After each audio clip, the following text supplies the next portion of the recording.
soft rain ambience. Fade into a photo of Cassandra's cracked phone lying on an evidence table. When police returned Cassandra's belongings to Michael, everything looked ordinary. A silver locket, a half-filled notebook, a phone with a spiderweb crack across the screen. But hidden behind the lock screen, detectives found something they'd missed. A folder buried 3 layers deep in her photo gallery. It was labeled S-T-A-Y. Inside were 6 photos. Most were harmless.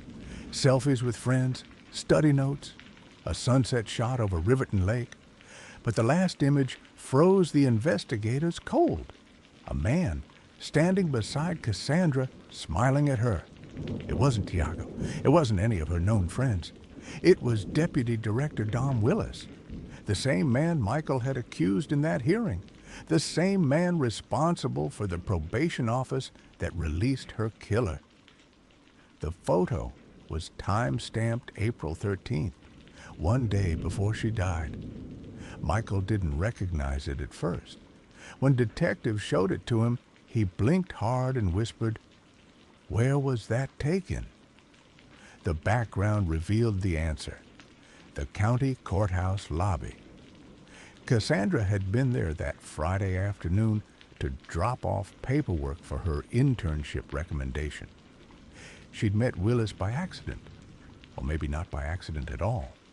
According to text messages later recovered, Willis had invited her to stop by any time to talk about public service opportunities. He told her he admired her energy. It sounded fatherly, professional even. But then, one message changed everything. Dom Willis, text, "You remind me of my daughter. Don't lose that spark. Come by next week. I have something you'll want to see." That message was sent the night before she was killed. Detectives now face 2 timelines. 1, the brutal home invasion by Tiago, the obvious suspect.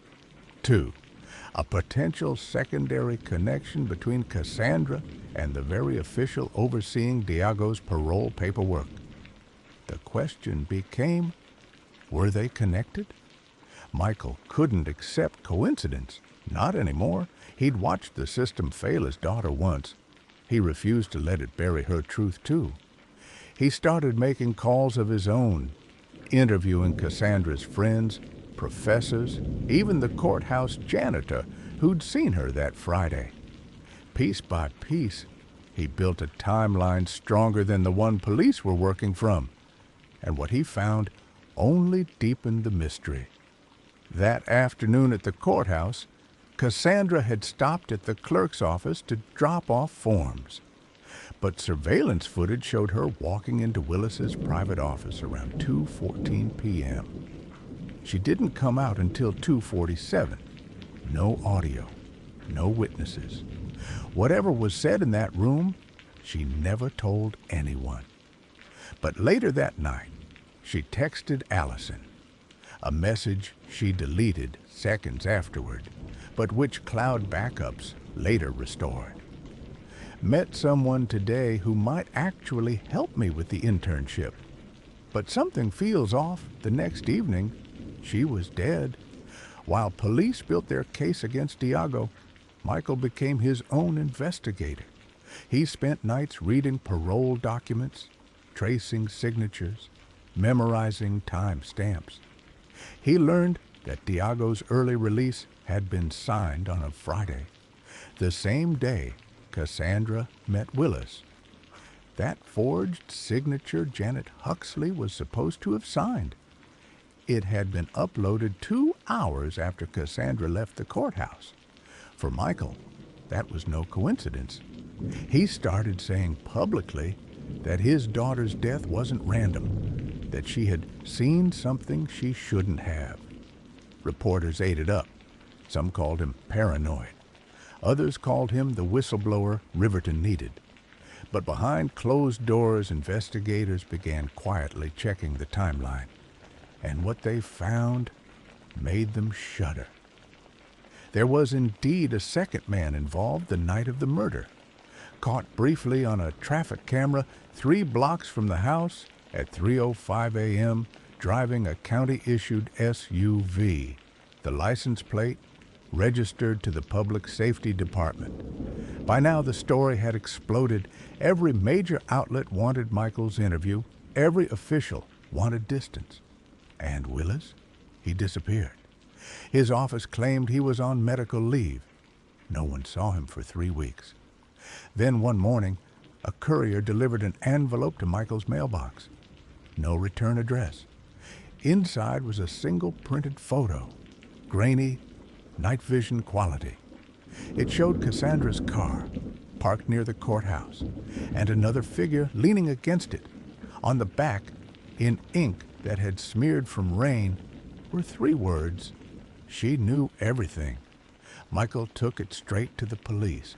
They told him it wasn't admissible, no timestamp, no proof of origin. But he kept it anyway. He knew it meant something. Weeks turned to months. The trial finally began. Prosecutors painted Diago as a remorseless career criminal, which he was.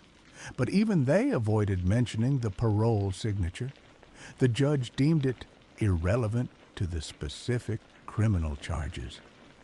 For Michael, it felt like losing Casandra all over again. He sat through every day of testimony, hands folded, listening to defense lawyers twist timelines and motives, until one afternoon, Diago himself took the stand. And that's when everything changed. He leaned forward, eyes bloodshot, jaw trembling, and in a voice barely above a whisper, he said, "You think I broke in there alone?" Silence. The room shifts. "You think I wanted to kill her?" "I was told to scare her, to take her phone. That's it." But then she recognized me. The courtroom erupted. Prosecutors objected instantly, but the seed was planted. Someone had sent him. Under cross-examination, Diago shut down. His lawyer instructed him not to answer further, but one phrase slipped through before the judge struck it from record. "Ask your friend Dom." That night, Michael couldn't sleep. He replayed every word in his head until dawn. Ask your friend Dom. Was Willis behind it? Had Casandra stumbled onto something inside the probation office? Maybe proof of forged releases or bribes? He began tracing bank transactions, public salaries, campaign donations.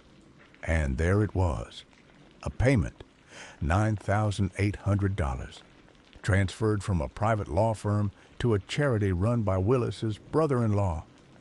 2 days before Diago's release, the same law firm represented multiple convicts petitioning for early parole.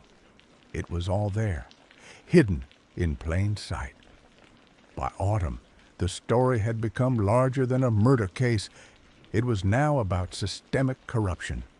Riverton's small-town image cracked wide open. State auditors arrived. Federal investigators followed. And in the center of it all, Michael Fenandez. He became both the face and the target of the movement. Online, supporters called him the father who wouldn't be silent. But to others, especially those inside the courthouse, he was a threat. Threats started arriving by mail, anonymous calls in the middle of the night. Windows shattered twice. Michael refused police protection. He said he didn't trust them. Instead, he set up cameras around his house and kept talking. Interviews, podcasts, rallies. Everywhere he went, he carried Cassandra's photo and her locket. One evening, nearly 6 months after the verdict that sentenced Diago to life, Michael stood on the same courthouse steps where his daughter had last been seen alive. It was raining, thin, cold sheets that blurred the flashing lights of news cameras. He looked exhausted. His voice was almost gone. But when a reporter asked him why he still came back here, he smiled faintly.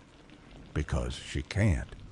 He paused, looked down at the locket in his hand, and because the people who did this still think I'll stop. That clip went viral again, and within 24 hours he received another message, an email, no sender, no subject line, just one attachment, an audio file. When he pressed play, static filled the room. Then faintly, a voice, "Mr. Fenandez." She found the list.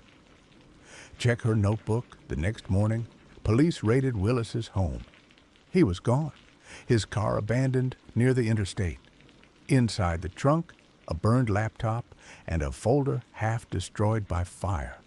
But among the ashes, investigators recovered one legible sheet, a list of names, case numbers, dates of parole releases, including Diago's. Every name had a dollar amount beside it, and at the bottom, scribbled in blue pen, a single line, "Confirmed by C. Fenandez.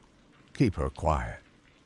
That was the proof Michael needed, the proof he wished he'd never find, because it meant Cassandra's death wasn't random at all. She'd uncovered a bribery ring inside the probation office. She'd tried to do the right thing, and someone decided she wouldn't live to tell it. Fade to candlelight vigil footage, people holding signs reading, "Justice for Casandra." Months later, Michael stood again before the committee, the same room where it all began.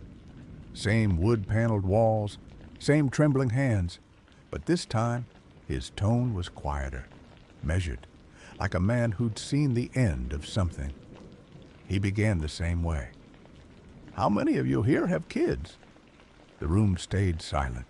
He took a breath, eyes glassy. "My daughter wanted to be a teacher." He let the words settle. "She finally figured it out 2 weeks before she was executed." The microphones picked up the crack in his voice. He wasn't shouting anymore. He didn't need to. She wanted to help children. She thought education could fix people, maybe even stop someone from becoming like him. He looked around the chamber, faces pale, eyes down. "I used to believe in that too, but now I know. Some monsters aren't made, they're hired." Long pause. "I'm not done. You think this ends with Diago or Willis? You're wrong. There are more names on that list, and I'll read them all, even if it kills me." He pushed back his chair. The microphone squealed.